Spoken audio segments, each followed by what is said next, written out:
Kumustahan ang bayan? Harapan ng katwiran. Tayong kapatid sa naguguluhan. Palarong panalo ang magkakaibigan. Pasasalamat sa kabayanihan. Narito sina Kuya Alan, Ate Pia, at Tito Boy.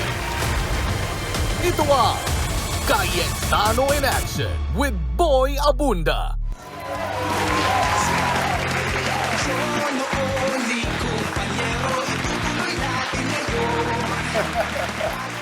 Luzon, Visayas, Mindanao at buong mundo. Welcome to Cayetano in Action with PA. Maupay ang gabi o ingatanan. Ako po si Boy Abunda. Ako naman po ang inyong Kuya Alan. Kakampi nyo sa batas. Ipaglalaban natin ang totoo at patas. At ako po ang inyong Ate Pia, kampiyon ng kababaihan at kabataan. Handang ipagtanggol ang inyong karapatan. Marami tayong naabangan ngayong gabi sa ating face-to-face, Kuya Alan. Usual case all around the world. Pagkakulang ng housing, uso talagang mangupahan. Pero hindi mo maiwasan na pag may kahirapan, may kakulangan, may pinag-aawayan. Po sila sa bahay, tapos gusto nila, bayaran namin sila ng 20,000. Hinahanapan po kami nila ng titulo. Hindi naman po kami kailangan hanapan kasi nga po, renter lang po naman sila. Ilang beses po ako sinugod sa bahay. Sa 50-50 buhay ko dahil sa kanila. Gusto ko silang paipakulong. Payong kapatid naman, Ate Pia. Marami sanang matuto no, kung paano nyo pangalagaan ang inyong pangalan. Basta-basta nyo bang pwedeng ipahiram yon sa gustong magnegosyo? Binigla niya ako na, ate, sa'yo ipapangalan yung dalawang KTV bar na bubuksan. Lahat na po ng problema parang sa akin po. Hindi na po healthy yung utak ko. Pagpapasalamat din tayo ngayong gabi nito. Di ba, halimbawa, pag inisip mo magsasaka, di ba parating may katulong yun na kalabaw? Yung security, nakikita mo yan, may aso. Ano kaya ang nangyayari sa kanila kapag time to retire? At meron bang organisasyon na tumutulong sa kanila? Yan po ang makikita natin sa salamat. Meron tayong mga regalo. Meron tayong Alan Pia Pig. May mga mag-uwi ng 10,000 pesos, 5,000 pesos, 3,000 pesos, 2,000 pesos. At walang uuwi na walang regalo. Lahat na yan, dito lamang sa...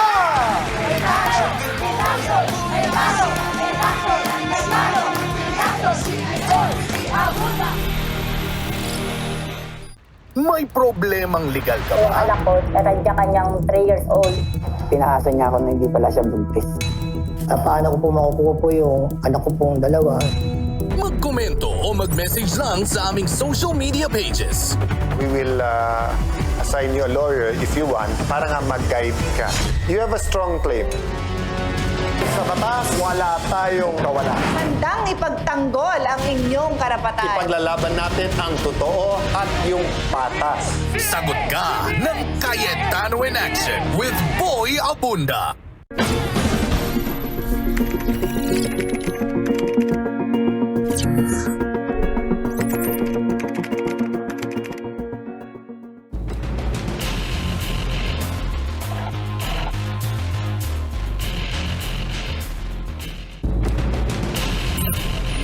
Jeng, ano yung problema mo? May pinapaupahan po kami na bahay, tapos pinapaalisa po namin sila kasi lilipatan namin yung bahay. Kasi po yung bahay po namin sa veterans, puro tulo, madaming lamok. Eh syempre po, may maliliit po ako na bata, may anak po ako 2. Kaya po pinapaalis po namin sila. Pero nagbigay naman po kami ng 3 buwan na palugit, halos magli5 buwan na nga po ngayong October po. Ang gusto po nila mangyari, may pinaayos po sila sa bahay, tapos gusto nila bayaran namin sila ng 20,000. Pero wala naman po silang may pakitang resibo at saka mga papel. Tapos sinugod po nila kami sa bahay kasi nga po, nakunan daw po yung babae. Tapos kami po yung sinisisi nila, wala naman po kaming ginawa.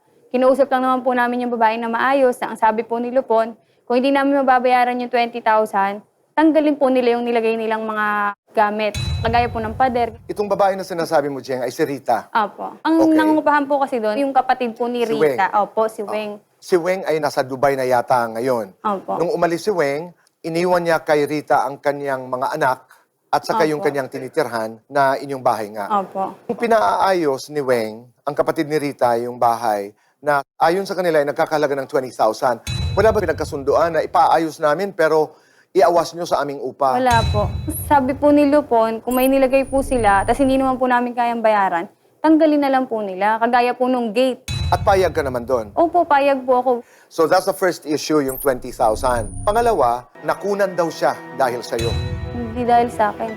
Kasi bago ko siya kausapin, nagsabi siya sa akin, ayoko kasi ng gulo kasi wala nang heartbeat yung baby ko. Thursday, pumunta kami ng barangay. Hindi po siya humarap kasi nga po, nasa ospital nga daw po siya. Nung gabi, sinugod kami nung nanay niya, pati yung kapatid niya. Tapos sabi nga daw, dahil daw sa amin, kaya daw nakunan si Rita. Galit po siya, nagsigawan. Di nakipagsigawan na din ako. So, nagpunta kami ng barangay. Ang humarap po, yung nanay niya, tsaka yung tiyahin niya. Sabi nung Lupon, dapat po, ang harap po, si Rita o kaya yung asawa. So anong nangyari doon? Magbabayad daw po sila ng tubig kuryente. Sabi ng nanay, pag okay na daw si Rita, almost 3 weeks na po, pabalik-balik na ako sa barangay, wala pa po sa akin binibigay na bayad sa tubig at ilaw. Pinutol ko hanggang ngayon po. Magkano ito? Nasa 1.7 po. Samantala yung upa, nagbabayad pa ba sila? O Hindi na po, 4 months na po, magka 5 months na ngayon. Pero pumapayag ka na wala silang bayad. Eh kasi po, ayaw po nila umalis. Okay ka na hindi na magbayad basta umalis lamang. Opo. Pero yung sa tubig ilaw po, hindi po. Kasi syempre po, isa lang naman po nagtatrabaho sa amin eh. Dinig ko kasi si Rita hindi na nakatira doon. Andun sila nung Sabado, sama niya yung asawa niya. Pupunta-punta sila, kuha ng gamit. Totoo bang pinipilit mo siyang pumirma ng isang kasunduan na sila'y aalis? Sabi niya kasi, October daw po, lilipat daw po siya. Aalis daw po sila doon sa bahay. Nagsabi ako sa kanya, ate, magpirmahan na lang tayo. Ano dapat ang pagkakasunduan nyo doon sa pirmahan? Aalis na sila, gibain nila yung mga nilagay po nila na... Na nagkakahalagang 20,000? Opo. Tapos bayaran po nila yung balance sila ng tubig at kuryente. Ano ang gusto mong maintindihan ni Rita dito sa pag-uusap na ito? Tanggalin yung nilagay nila doon sa bahay kasi hindi naman po namin kayang bayaran. Tapos umalis na din po sila. Kawawa naman kami. Ipagpapatuloy natin ang ating pag-uusap kasama si Kuya Alan at Ate Pia. Opo. At titingnan natin kung paano natin mabibigyan ng solusyon ito. Maraming salamat.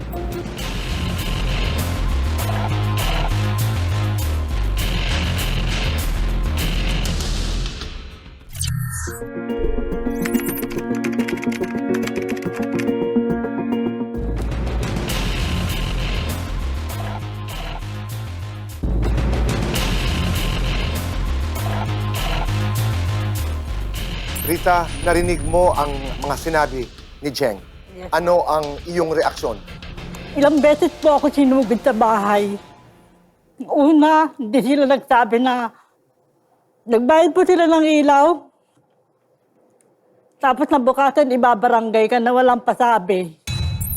Tutusin po sila, wala pa ako atraso sa kanila. Kasi gusto ko kapatid ko ang kumausap. Hindi sana ako kasali.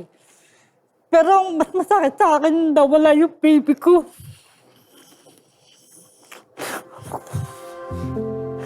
Gusto ko yung pagbayaran nila lahat. Sa hospital po ako 10 days na. Sa 50-50 yung buhay ko dahil sa kanila. Gusto ko silang ipakulong. Hindi nila may babalik yung buhay ng baby ko. Rita, ilang beses kang sinugod sa bahay? 5 beses po. Kwento mo nga sa akin, paano ka sinusugod? Yung una po, hinarang po ako ng nanay niya. At sabi niya po, umalis na kayo ng bahay.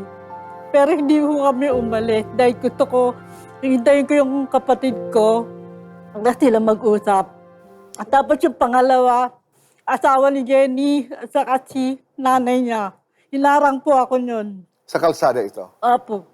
Pangatlo, hinarangan din po ako ng mga nanay at saka yung siyahin niya. Basta nandun lang po sila sa labas ng gate. At sinasabi lang na umalis na kayo Opo. dyan? Okay. Sobrang nervous ko kasi first time ko lang naman pong mangupahan. Kasi siyempre, gapit ng kapatid ko nandoon. Kasi may mga anak po siya naiwan sa akin. Ilan? 3 po. Okay. Bali kasama na po yung anak ko na isa. Bali kami na po yung tumira doon. So pangatlo, yung nanay at tiyahin. Pang-apat, Si Jen at saka yung asawa po. Tapos yung pang-5, 4 na po sila. Doon na po yung bandang gabi na yon. nakunan akong tuloy-tuluyan. Nabukasan po, tinakbo na po ako sa ospital. At nung ikay nagpatingin, ano ang sabing dahilan kung bakit kang nakuna? Dahil sa sobrang interest ko. Stress ang ibinigay na dahilan. Kasi minsan yung utak ko natulala dahil sa kanila sa pabalik-balik.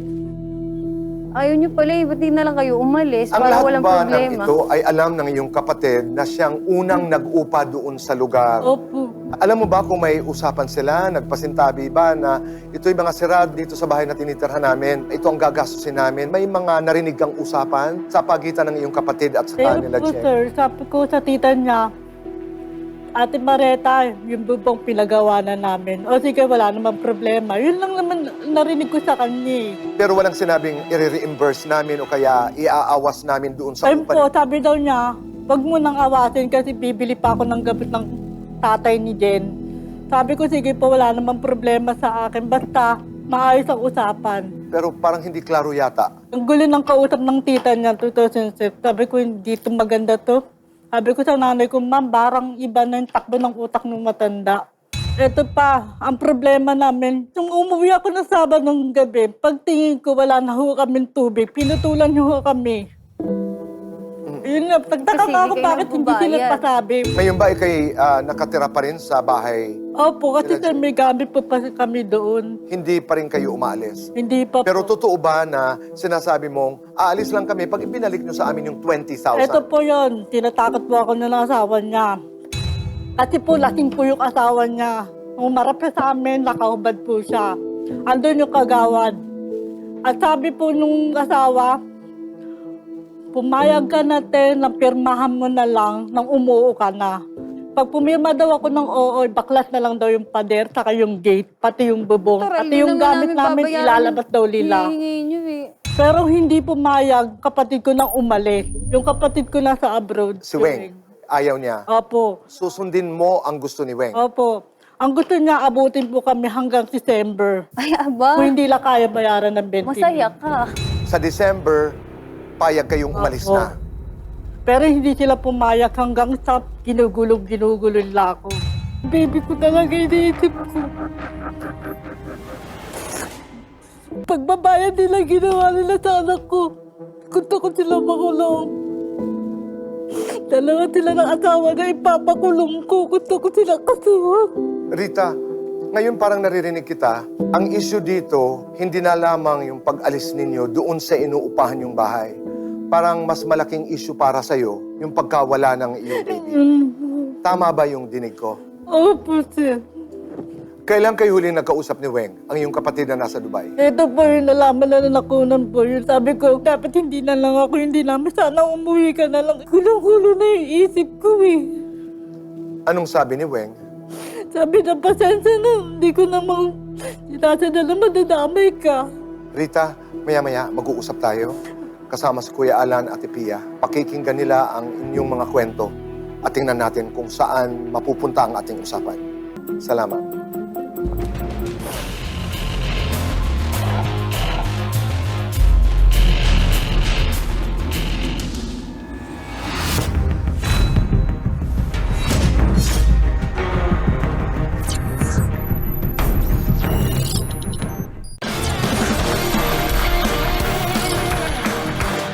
Nandito po tayo sa Case Face sa Kaitanan Action with Boy Bunda. Ang nagrereklamo po, narito si Jeng. Samantala, ang inirereklamo, narito po si Rita. Ate Pia, Kuya Alan, si Rita at si Jeng. We're so sorry for your miscarriage. May I ask, nung nakunang ka, ilan buwan ka ng buntis nun? Magdi 3 months. 3 months, okay. 5 months ago, na-inform nyo na sila na kailangan na nilang umalis. Opo. Sinong nakausap nyo? Yung kapatid niya o siya? Siya po. Ikaw yung nasabihan. Opo. 2015 pa daw kayo nandun. Yung kapatid ko lang po. Kailan umalis yung kapatid? 2018 po, sir. So since 2018 to ngayon, ikaw nakausap parate. Kaya ako klaro lang yon kasi nabanggit mo kanina sa interview kay Kuya Boy na ba't kasi nila ako dinadamay, dapat ang kausap nila kapatid ko. Pero kung ikaw kasi ang kausap nila from 2018 till now at ikaw ang kinausap 5 months ago, hindi ba normal na ikaw pa rin ang kausapin until umalis ka? Naman po, sir. For you ba, the harassment was the mere fact na parati kang pinupuntahan or the manner kung paano kang kinakausap? Ayun po, sir. Lagi po nila ako pinupuntahan sa bahay.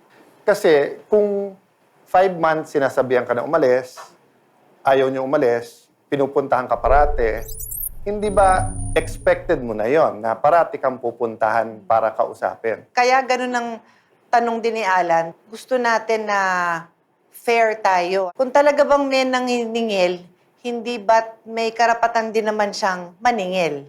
Kung siya nga ba ay may idinideman sa inyo, which is umalis na po kayo, paano ba niya gagawin yon sa pamamaraan na katanggap-tanggap sa inyo na hindi niyo siya sasabihan na harassment yon? May karapatan kang maningil, pero not in a way that nababiolate mo na yung karapatan nung sinisingil mo. Just because nagsumbong ka sa barangay at sinabi mong pinababarangay mo, hindi yan katulad ng pagpunta sa piskal na you're accusing na. Pumupunta ka rin nga sa barangay para iwas gulo. So nung una kayong sinabihan na, 3 months na lang, kailangan na kayong umalis. Anong sinagot niyo sa kanila nun? Nagbarangay po siya. Ang sabi na po ng barangay, may 3 months malugi. Meron po itong natira pa na 2 months advance deposit pa po natira ang kapatid ko. Can I just clarify? Yung unang date na sinabihan niyo siya, kailan yon? June. June. Sabi mo, ilang months ang binigay mo sa kanila? 3 months, halos 3 months. 4 months. August pa lang po dapat tapos O, tapos sila. na. Anong puntos mo naman? Ayun po, bali meron pa daw kapatid ko na 2 months advance deposit po. O, pero ang bayaran nyo, buwan-buwanan, di ba? Opo. Nagbayad ka ng June. Hindi na po, ma'am. Last ng May. Kung totoong may 2 months na security deposit yon at talagang balak mo na ipagamit na yan, edi gamit na kasi ilang buwan na yung nakalipas, hindi ka nagbayad, di ba? Opo. Pag sinabing may advance ka, hindi ibig sabihin na may dagdag buwan ka sa kontrata Oo. mo. So kung 12 months ang kontrata nyo, bayad ka ng 10 months, yung last 2 months, hindi na kailangan bayaran kasi may advance ka. Or kung nagbayad ka pa rin buwan-buwan, 12 months ang bayad mo, may advance ka, isosole. Ang deposit naman, kapag ka paalis ka na, tapos hindi na bayaran yung kuryente, tubig, may sinira ka, Oo. o pwede niyang awasin yung deposit. Ang batas, by the way, anything na pwedeng alisin na ikaw naglagay, okay lang yon. Bumili ka ng bumbilya, pero anything na parte na ng bahay, so hindi ka nagpaalam sa may-ari, pinagawa mo yung tiles, hindi mo pwedeng wasakin yon, tapos bahala na siya sa buhay ayusin. Pag yun pinagawa mo, sa kanya na yon. Doon na sa may-ari yon. Yung tiles, pag winasak ko yon, edi iiwanan kong wasak. So, halimbawa, kung 5,000 para pagawa yon, pwede mong ibawas sa deposit. Kung aalisin ko, tapos madadamage yon, pwede mong ibawas sa deposit yon. Sa batas, pag nagparenta ka, dapat kayang tirhan. Livable, habitable. So, for example, pumasok ka sa loob, tinignan mo, okay lahat. Biglang pag umulan, dire-diretso yung ulan tulog sa'yo, pwede akong pumunta sa may-ari, paggawa mo. So, yun yung sinasabing, ayaw mo pagawa, pinagawa ko, pwede kong singilin sa'yo. Pag mura yung property, eto tanong ko sa inyo, sinong magpaparenta ng 2,000, tapos pag tinignan ko, umokay ako, umokay ka, later on, babalikan kita, 30 mil yung ginastos ko, iawas na lang natin. 2,000 versus 30,000, 15 months ka hindi magbabayad. Kailan na bring up yung 20,000? Kailan yung unang nabanggit sa kanila? Sandali lang may ginastos kami at may utang naman kayo sa amin sa ginastos. Bali yung kalahati po, nagawa namin ng bubong. Second hand lang po yun. 2019, bago pandemic. Sino ba nagsasabi sa inyo ng 20 mil? Siya o kapatid niya? Sila. Hindi po ako, kapatid ko po. Kaya sila nagsabi ng 20,000, simula nung sinabi namin na kukunin na namin yung bahay. Assuming may usapan nga kayo na papagawa nyo. Nasa batas kasi may ebidensya ka talaga. So, meron ba kayong prinesenta sa kanila? Wala naman po silang So, makikita. ngayon, tatanong ko sa kanya, anong napresenta nyo na ebidensya, resibo, picture, na Wala naman ginastos po kayong sir yung 20,000. resibo na binigay. Second hand lang po talaga siya. Oh, but kahit naman second hand, di ba? Pwede ka namang may picture nung wala pa. Ibig sabihin naman resibo, hindi naman ibig sabihin may BIR eh. Ano yung mga pinagawa nyo? Yung bubong po, saka yung bubong, lababo, saka lababo. yung CR ng Indodoro. Nawasa po. Kasi tumatagas yung tubig eh. Tapos yung ilaw po, inayos din ng kapatid ko yan. Yung mismong pinagawa mo is evidence, ha? Siyempre, mas malakas na ebidensya yung may resibo ka, kung merong karpintero na siya nagkabit, nag-certify din siya na ako nagkabit niyan. Sino ang nagsabi nung 20,000? Kapatid ko po. Kasi siya nagpagawa nun. Opo. Kailan niya pinagawa yon? 2016 po. Hindi naman po kasi papalo ng 20K yung sabi ko, kung 20K yung nagastos, edi sana maganda na yung bahay. Inaano po nila, yung palugit namin. Di ba po sa barangay po may 3 buwan na palugit? Kahit may palugid ka, magbabayad ka pa rin. Oo nga. Ay, sila po Ang palugid, ang ibig sabihin nun, sige, hindi mo kailangan umalis hanggang sa petsa na to. Yun yung palugid. Hindi ibig sabihin na libre yon. Assuming meron silang 2 months na naibigay, i-assume natin totoo. May 7.5 pa kayong hindi binayaran kasi 5 month na kayong nababayad. Kung wala yun, 12.5. So, ibig sabihin, palapit na kayo sa sa 20,000 na pinag-aawayan eh. Anong ibig nyo sabihin dun sa pagbigyan na lang kayo hanggang December? Kasi ako man siya, kung sinabi ko nung June na 3 months, tapos August sasabihin mo September, then September sasabihin mo December, ang iisipin ko, never ka aalis. Inuunti-unti mo lang ako. Pero naiintindihan mo na may karapatan siyang Opo, ma'am. paalisin kayo kasi sila ang may-ari. Balik ma'am kasi ang hirap po maghanap ng malilipatan. Oo. Kami naman handa naman tumulong din, ano? Sincere ka ba? Not end of December, aalis na kayo. Opo. December talaga po ang usapan namin ng kapatid ko. Kung ako lumapit sa'yo, sabihin ko sa'yo, Jeng, ako na magbabayad, ako na mag-guarantee, alis siya December.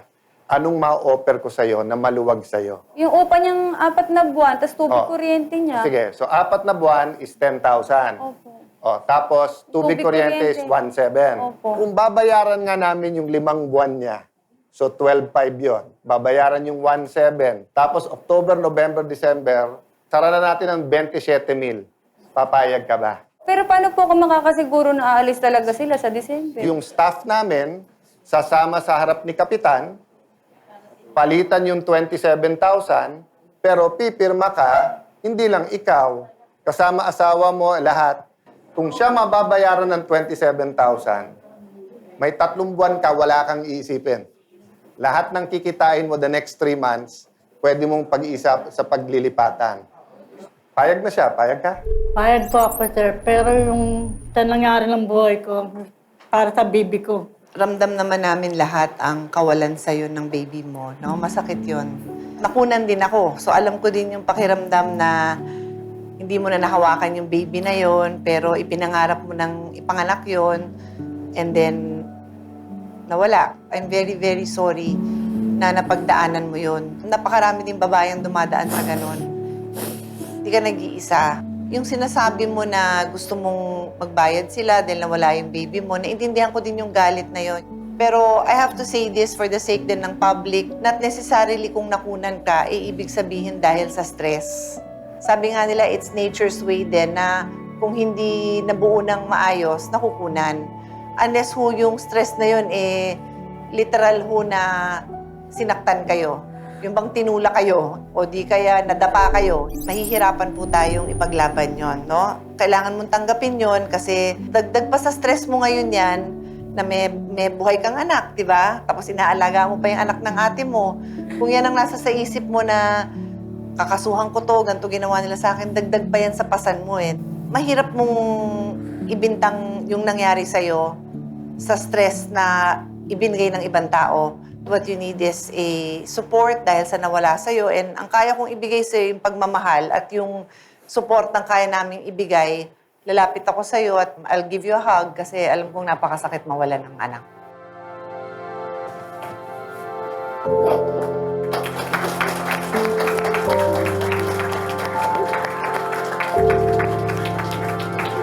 Sige po, Ate Pia.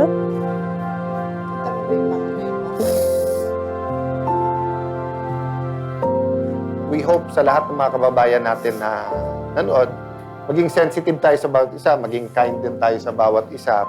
pasan mo ngayon yung saan ako kukuha, kahit hanggang December, anong uupahan ko, magkano ang pang-down. Kung matutulungan namin halimbawa si Jeng, tutulungan ka rin namin. Hindi mo na kailangan hintayin ng December. Oo. Kung may makita kang maayos at pwedeng doon, gusto namin may win-win situation sa Right. inyo. Pagkamat malungkot yung pinanggalingan. May nalagaan kang apat may pamilya ka rin. Eh, hindi naman nagtatapos pala ang pag-uusap na ito. Yung staff, mga lawyers ni Kuya Alan at Pia ay kakausapin kayo para magandang pagtatapos kasi nahimay natin yung inyong kwento. Opo. Maraming salamat sa inyong tiwala. Sa ating pagbabalik naman, dalawang magkaibigan po, hiniram ang pangalan ng isa, ngayong gusto na niyang bawiin, pero hindi pa na isusoli. Ito ang payong kapatid na hihingin ng ating bisita kay Ate Pia at Kuya Alan. Dito lamang po sa...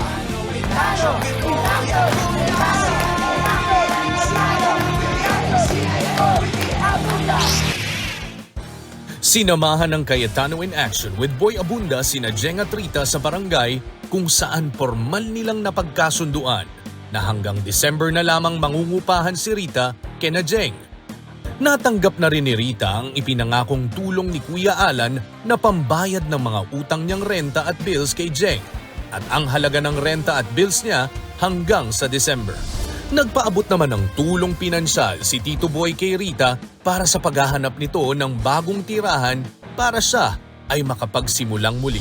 Maraming salamat po sa Cayetano in Action with Boy Abunda sa binigay niyo pong tulong sa amin.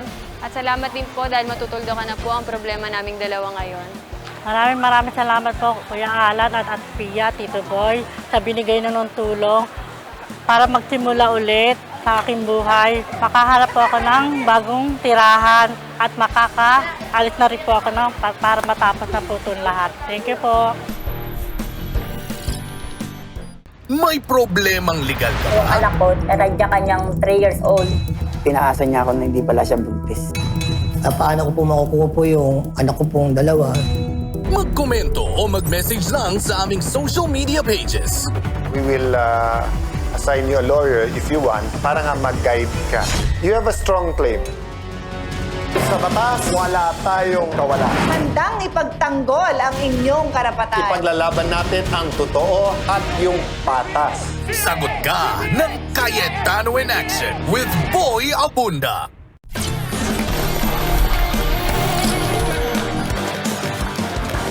Frenny, ipangalan ko muna sa'yo itong in-add to cart ko. Bukas ko kasi papadeliver. Aalis ako. Baka walang mag-receive. Ngayon, add to cart. Pagkatapos, ano susunod? Mga negosyo mo? Mga BIR requirements? Mga business mo? Ultimo tubig, kuryente, telepono, lahat nakapangalan sa akin? Mars, wait lang. Advance mo naman masyado mag-check. Nasaan ka na? Dalin mo kami. Ganyan kasi yung issue ng payong kapatid natin to do. Kaya dala lang. True. Namomroblema si Ate Joy kasi hindi siya makapag-apply ng trabaho kasi nakabitin yung pangalan niya sa mga negosyo ng dati niyang malapit na kaibigan na may asawang foreigner. Basta. Akin lang ang pangalan ko. Di sorry, Frenny. Huwag mo akong ma-Frenny. Oo, tama na yan. Dito, boy. May nag-aaway dito. Malalim ang bubog. Pero igalang natin yon. Dahil kahit na paano ang kalang pinagkukwentuhan ay may kinalaman dito sa ating pag-uusapan. Dahil nga itong si Joy ay humihingi ng payong kapatid na may kinalaman nga doon sa gusto niyang bawiin kanyang pangalan na ginagamit ngayon sa mga negosyo ng kanyang dating malapit na kaibigan na may asawang foreigner. Narito po at i-welcome natin si Joy.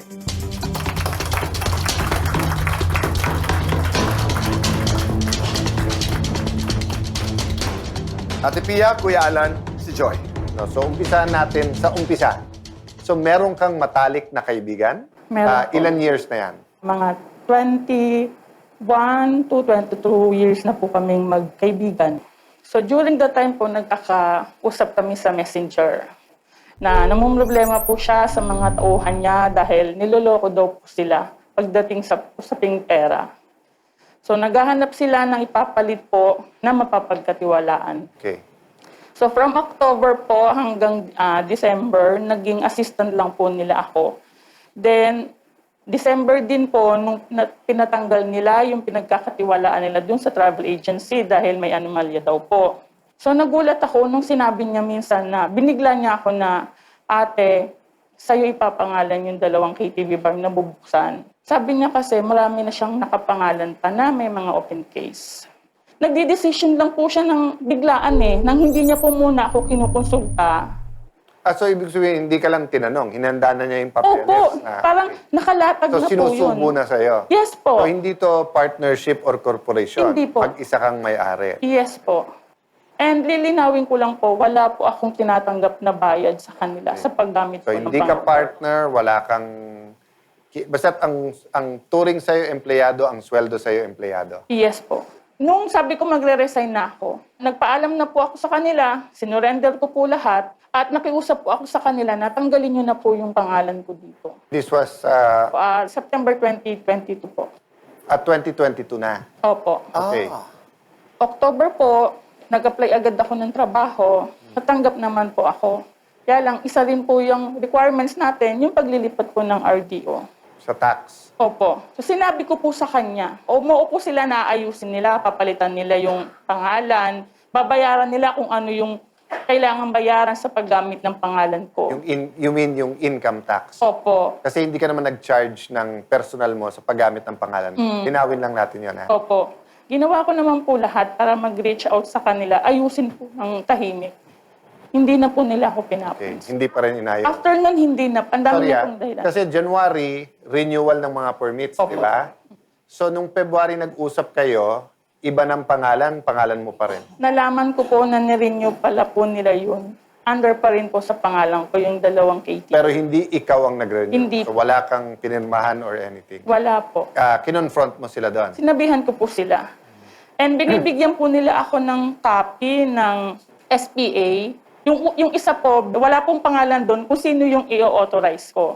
Yung isa naman po may pangalan, kaya lang hindi ko po yun kilala. So, para doon sa mga nakikinig, nanonood, yung SPA, Special Power of Attorney. Pinirmahan mo? Hindi po. Gusto ko na po talagang mawala po yung pangalan ko sa kanila. Pati po yung pag-aaral ng anak ko na sacrifice eh. Na-approve naman po yung aming scholarship. Kaya lang po hindi po na natuloy gawa ng wala po akong masubmit. So, bago ko tanungin si Senator Ate Pia kung gusto niya mauna magbigay ng advice, klaro ko lang So, hindi ka na nga makaayos ng papeles mo dahil dun sa BIR, but tatanungin lang kita, nangangamba ka na rin ba na pag ginamit pangalan mo, baka may sabit? Yes po. Di ba? Halimbawa, hindi mabayaran tax, ikaw ang habulin, Yes, or kung may illegal na gawin doon, pangalan mo yung nandun. Opo. Kasi yung mga empleyado po, hindi rin nila binabayaran ng mga benefits eh. So, when you say benefits, what do you mean? SSS? SSS, PhilHealth, pag-ibig po. And you know naman na pag SSS hindi mo binayaran, criminal yon. But yung, again, yung testimony niya, ate, is that she's not a partner, she did not get extra payment for the use of her name. Basically, empleyado ka. You wanna... So I'll try lang to respond simply for you and also for our listeners. So number 1, lagi ho tayong mag-ingat kung papagamit natin yung pangalan natin sa kahit saan at kahit kanino. Dahil pangalan natin yon, hindi natin pwede, kung pumayag kang ipagamit, hindi natin pwede sabihin later on na, pumayag ka, di ba? So kung ano yung gawin sa pangalan ng negosyo, pangalan mo yun. May obligasyon sa batas ang negosyo magbayad ng benefits sa kanilang empleyado like the SSS and PhilHealth and then to pay taxes. Pag may pagkukulang yon, ang hahabulin doon ang may-ari. So sa iyo yon. It appears nung una, parang may consent ka doon. Ngayon, may falsification na sila. Kasi ngayon, hindi ka na, sinabi mo na ayoko na, tanggalin nyo na yan, may falsification sila. And that is a crime naman din on their part. Parang leverage mo yon. Yan ang pinanghahawakan mo na nag-commit kayo ng crime. Ang burden of proof nasa iyo ngayon kasi yung pangalan mo na parang how many years na yun na ginamit eh. So, you need a lawyer and maraming katulad mo na walang mali siya, gusto lang naman makatulong, inaalala mo yung kaibigan mo, pero alam mo yung hindi nyo alam, tas lumalalim na, di ba? Pero kung ngayon pa lang, sa tulong ng abogado, let's say mag-affidavit ka na, ipadadala na natin dun sa mga relevant agencies sa city kung saan yung permit na to inform you Last year pa lang, sinabi na namin, aalis na yung pangalan ko dyan. Pero nirenew nila na hindi ako pumapayag. At nandun sa affidavit nga na nagpapapirma pa nga ng SPA. Kasi sa ganun punto, mas protektado ka. Kasi wala pang ang kaso, nagsasabi ka na, so mas madaling paniwalaan. Kaya sinasabi ni Ate Pia na mahabang usapan to. Kasi kung papasok yan sa anti-dummy law, desabit ka pa rin sa pagpapagamit ng pangalan mo. Pero kung hindi naman siya pasok, meaning hindi naman bawal na ipagamit ang pangalan at wala silang ginawang illegal, wala kang problema. Ang point ko, malinaw sa akin, you didn't participate sa sinabi mo. So, I think more or less, Kuya Boy, I agree with ate na you need people who'll sit down with you, the lawyers, but at the very least, may affidavit ka dyan at i-file. So, napakalawak at napakaraming option. Kasi hindi nga namin alam ano-anong business pinirma mo, ano-ano yung nasa pangalan mo, kailan ka ba pumayag at kailan hindi. But the mere fact na pumayag ka na may pangalan ka, na ikaw may-ari sa legal business, does not necessarily mean, di ba, na may criminal liability ka. So I'd like to close lang itong payong kapatid by saying, ang lawyers ay like doctors. Maraming nag-iisip na pupunta ka sa doktor pag grabe na sakit mo. Maraming nag-iisip na pupunta ka sa abogado pag may kaso ka na. Di ba? Mas effective po ang doktor, ang accountant, ang mga professional po, ang abogado, kung pupunta kayo para humingi ng advice na wala pa kayong problema. So doon po sa mga nakikinig, pag may feeling na po kayo na medyo may mali siya, di ba? Mag-consult na kayo. So let me end there and thank you na, you know, you came here kasi nga matututo yung iba sa experience mo. And we hope, you know, you're very capable lawyers. We hope that you'll have the confidence sitting down with them and then we can give you some advice kung anong ating gagawin. Maraming salamat po. Maraming salamat, Joy.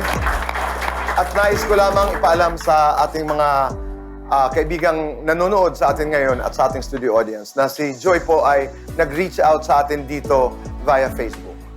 So sa inyong lahat, maraming salamat sa inyong tiwala sa ating munting program. Pasasalamat naman ang magaganap sa pagbabalik po ng...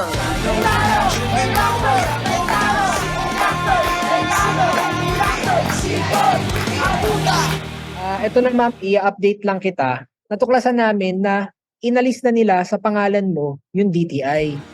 Ito ang natuklasan ng Cayetano in Action sa ating pagbisita sa Department of Trade and Industry. Inihahanda na ng ating mga abogado ang mga legal na papeles, mga forms, affidavit at sulat na kakailanganin para matanggal ang pangalan ni Joy sa iba pang mga dokumento at utilities na hindi kanya. Makakatulong ito upang mailipat ang kanyang RDO sa kanyang lugar para makapagsimula na si Joy ng bagong trabaho. Babantayan namin yan, tutulungan ka namin. Maraming salamat po sa inyo, Attorney. Cayetano in Action with Boy Abunda would like to thank Ensaymada from La Luna Cafe. Come home to a delicious tradition. We're located at 103 ML Quezon Avenue, Hagonoy, Taguig. Cayetano in Action with Boy Abunda would like to thank SMC Infrastructure, building a better world. Rica de la Merced Furniture Designs. For inquiries, call 0922-853-1668.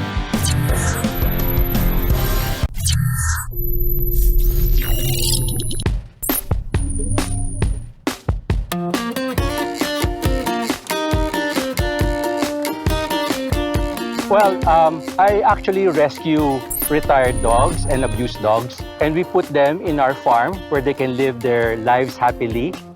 So my friend, Chef Patricia Luanson, actually adopted a Marawi veteran dog in 2018 from Hound Haven. And she shared with me all the positive upsides of adopting such a dog.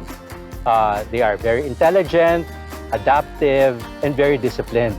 I believe that Hound Haven actually has the best adoption process. They take care both of the interests of the dog as well as the adopter.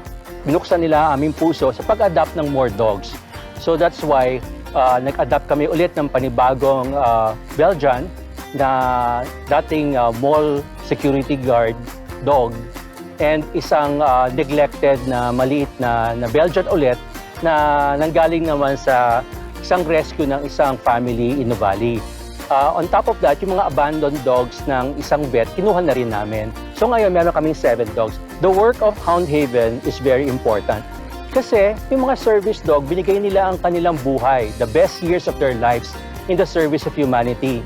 And Hound Haven enables us to serve or give back to the service dogs yung kanilang namang inimpok sa kanilang part ng buhay nila.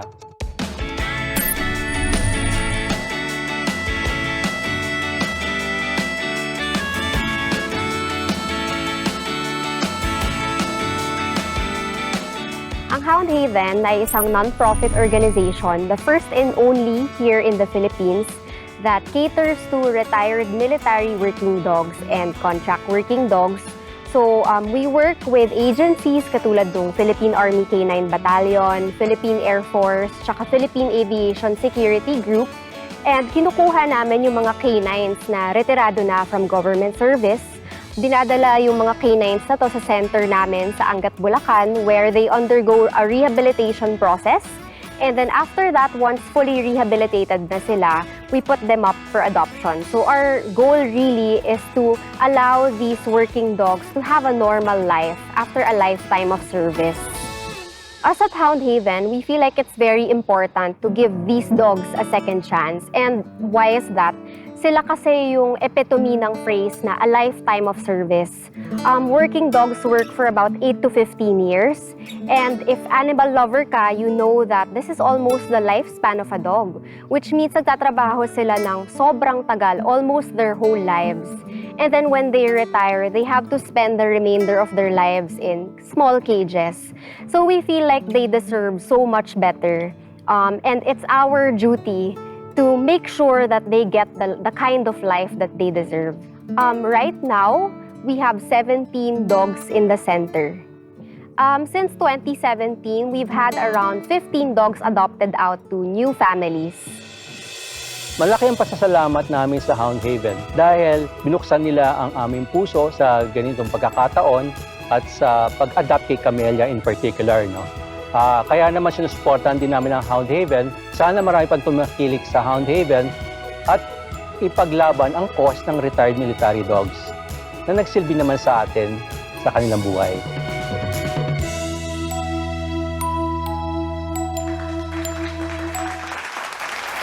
Joining us today ay si Maxine. Hey, Jet, say hi! Oh. Ganda naman, Maxine, ang inyong naisip. Salamat, Tito Boy.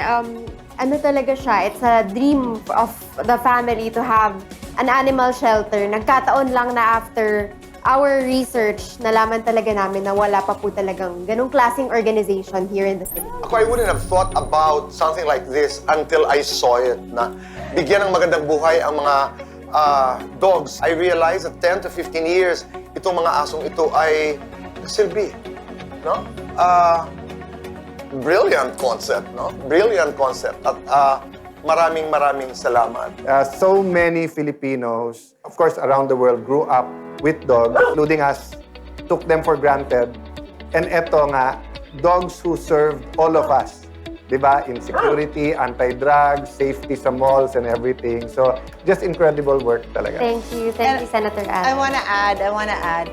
So my daughters were the ones who found Hound Haven, right? Yes. And they visited in Bulacan because they wanted my mom to have a companion.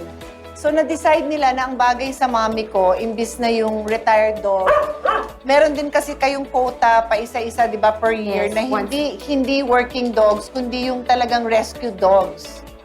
Ang i-adapt ng mami ko, isa lang. Prepare namin ng mami ko. Siyempre, may responsibility yan, ha? We've talked about in previous show. Hindi dahil gusto mo, pwede. Kailangan handa ka. And my mom said handa siya. Meron naman siyang financial capacity, of course. Pero magbibigay din siya ng time. Pero anyway, the story is, itong si Gabi lang ang i-adapt ni mami. Na-remember mo? Yes. Tapos pagpunta ng daughters ko doon, bumalik sila sa mami ko, sabi nila, Mom, Gabby has a best friend. Si Diego, hindi daw pwede maghiwalay. So biglang si Mami, okay, sige, kukunin ko silang dalawa. So, man's best friend is a dog, pero the dog also has a best friend. Yeah. And then, eksakto, who would have known na magkaka-pandemic? Na-adapt sila just before the pandemic. And kami, like all our older loved ones, takot na takot tayo na mahawa sila, di ba? Pag nakikita kami ng mami ko, para siyang Rapunzel, nandun siya sa second floor, mahaba yung buhok niya. Hanggang ganun lang kami sa mami ko. Kung hindi dahil pa sa, syempre, sa mga kasambahay niya, tsaka sa mga to, wala pa siyang kasama. So sila talaga yung nakasama niya the whole pandemic.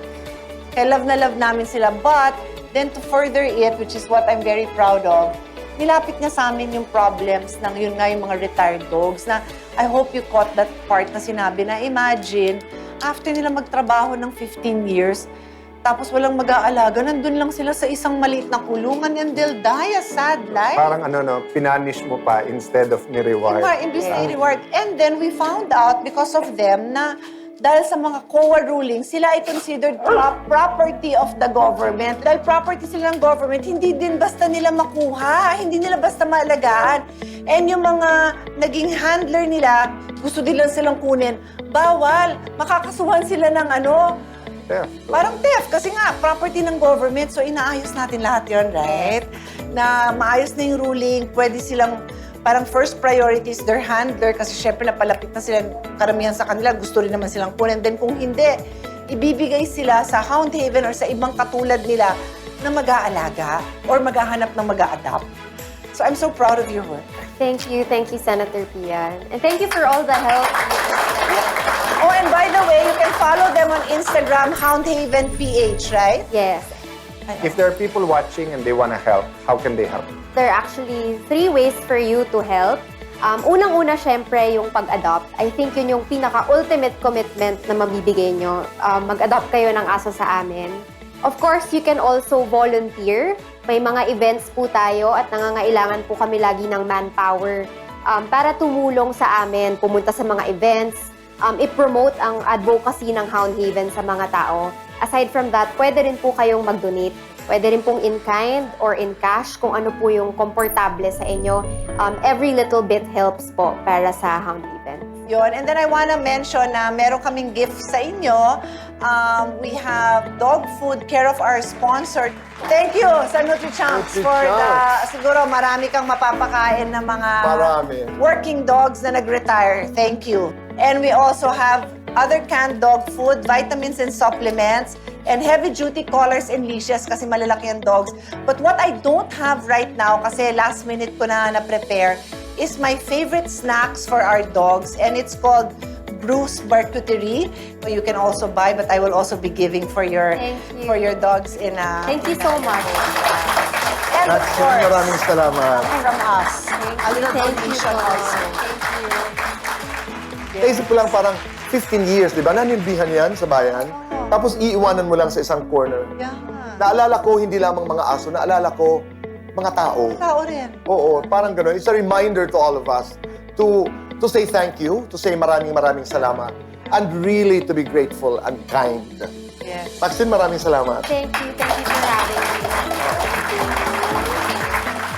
At marami sa atin ang mananalo ng mga premyo dahil tayo maglalaro ng Alan Pia Pick.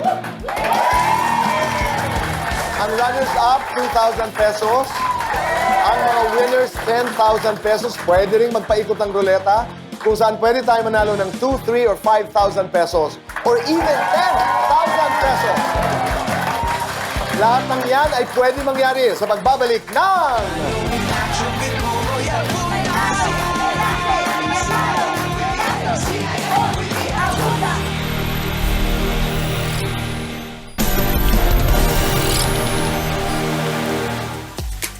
Kami nagbabalik po dito sa Kaitana in Action with PA Alan Pia Pick. Guys, bago tayo mag-Alan Pia Pick, excited na kayo? Yes! Bago yon, magkakaroon tayo ng special segment kung saan meron tayong papasalamatan na napaka-special na tao sa buhay naming lahat. Ako po si Donna Maribuco, isa sa mga scholar ni Tito Boy. My first impression to Tito Boy was just that Isa siyang seryosong tao when it comes to showbiz and personal life. Si Tito Boy ay mabait, humble, and matulungin lalo na sa ating mga kababayan. Tito Boy, maraming salamat po na isa ako sa nabigyan niyo ng scholarship. Malaking tulong po ito upang mabigyan ko ng magandang kinabukasan ng aking mga anak. Damo nga salamat haing Tito Boy. Happy birthday po. Ako po si Joanne Hilinde Ocampo, isa po sa mga scholar ni Tito Boy. First impression ko po sa kanya ay sobrang mabait, matulungin. Si Tito Boy po yung tipo ng tao na hindi mahirap lapitan. Tito Boy, maraming salamat po sa opportunity na binigay niyo po sa amin. Ipinagpapasalamat ko po na isa po ako sa naging scholar mo. Tito Boy, happy birthday. God bless po. Growing up, nakikita ko na si Tito Boy sa mga shows niya, pinapanood ko na siya. And then 2019, finally na-meet ko si Tito Boy for the first time. And then mas lalo ko siya nakilala. Nung nagkaroon din kami ng workshop sa Rise with Tito Boy. And then, nung nabigyan din ako ng help mula kay Tito Boy na makapagpatuloy sa studies ko. Siyempre, hini-help niya ako mag-aral. So ako parang, anong kailangan kong gawin, Tito Boy, para masuklian ko yung help na ginawa ninyo sa akin. Ang sabi lang din ni Tito Boy, sana daw one day, kung ano yung ginagawa niya sa amin ngayon, magawa rin namin sa ibang tao. Tito Boy, maraming salamat po kasi tinulungan niyo ako na mapagpatuloy pa yung pag-aaral ko ngayon. And I promise na balang araw, kapag okay na rin ako, makaka-help din ako ng ibang bata na makapagpatuloy na pag-aaral. Tito Boy, happy birthday po! Una ko pong nakilala si Tito Boy, way back 2018, mga late December. Memorable para sa akin na sinabi niya ay, not knowing is the beginning of knowing. Parang sinabi niya, importante magtanong palagi kapag hindi mo alam. One thing I love about Tito Boy is that he loves his mother so much. Yun din yung nakaka-relate ako sa kanya. Sobrang lalaking pasasalamat ko po dahil tinulungan niya po akong makabalik sa pag-aaral after 4 years. Hindi niyo po alam kung gaano kalaking bagay sa akin to at hindi ko po iti-take for granted ang binigay niyong blessing sa akin. And I know mas i-bless ka pa po ni Lord dahil napakabuti ng inyong puso. Maraming salamat.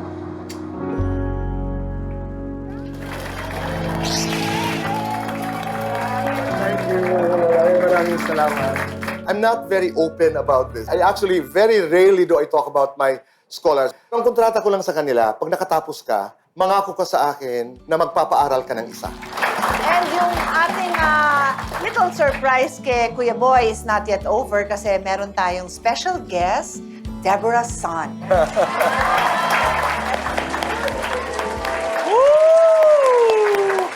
Kapayapaan, kaligayahan, kayamanan, kaseksihan, at lahat-lahat ng ka. Maraming salamat. Lord bless us all.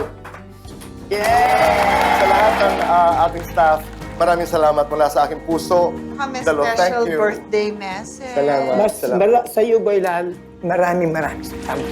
Ilang taon na ako tinutulungan ni Boy. Isa sa talagang sinasabi ko na bubuhay ako sa tuloy. Boy, thank you so much. Mahal kita, Gigi. Maraming salamat. Sa iyo, maraming salamat. Sa iyo, sobrang maraming salamat. Thank you. Wala na ako pwede masabi kundi lang maraming salamat. Maraming salamat. Hindi ningid po sa kaalaman ng aming mga kasamahan sa industriya ang pinagdaanan ni Gigi. Hindi man kami bukas, hindi kami nagpapalitrato magkatabi, pero magkadugtong ang pusod namin ito. Well, we'll invite her to watch the next thing that's happening. Kasi for 3 seasons, ang hinihintay nung lahat. Kung si Kuya Boy kaya ang lalaban sa Alan Pia Pic, sino kayang mananalo? Ano kaya ang Okay. So, special episode ito ng Alan Pia Pic. Dahil ikaw ang lalaban Boy ngayon. Abunda episode. Okay. So, let's play. Alan Pia Pic! Alan Pia Pic! Okay. 3, 2, 1, go! Alan Pia Pic!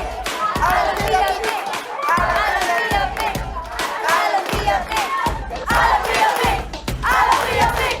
Alan Pia Pic! Alan Pia Pic! binibigay mo naman eh. So yung hindi mananalo sa kanila, ipaspin na rin natin. Oo. Then yung mananalo, si Kuya Boy ang kalaban. Okay.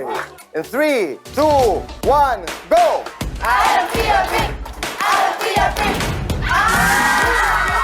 Your name first, your name.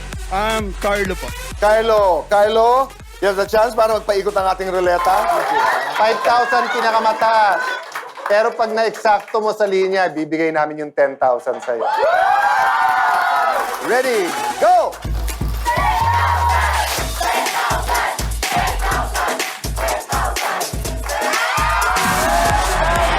Pesos! Maraming salamat po, Ate Pia, Kuya Alan, and Tito Boy. Happy birthday na rin po. Congratulations, Carlo. Ulit, thank you. Maraming salamat. What's your name? Rod po, Rod. Rod, mo naman masyado kaningan. First time ko to. In 3, 2, 1, go!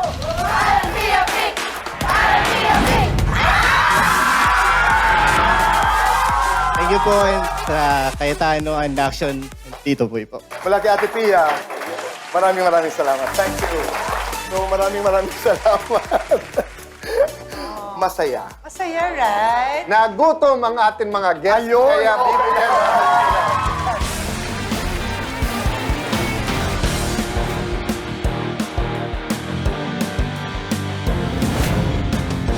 Thank you.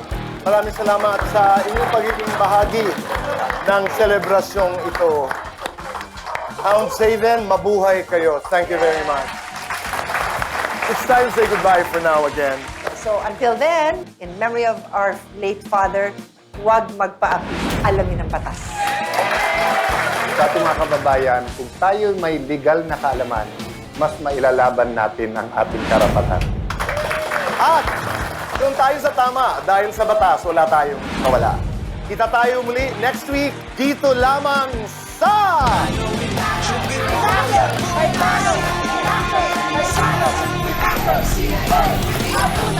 May problemang legal ka Yung anak ko, kanya-kanyang 3 years old. Pinaasa niya ako na hindi pala siya buntis. Paano ko po makukuha po yung anak ko pong dalawa?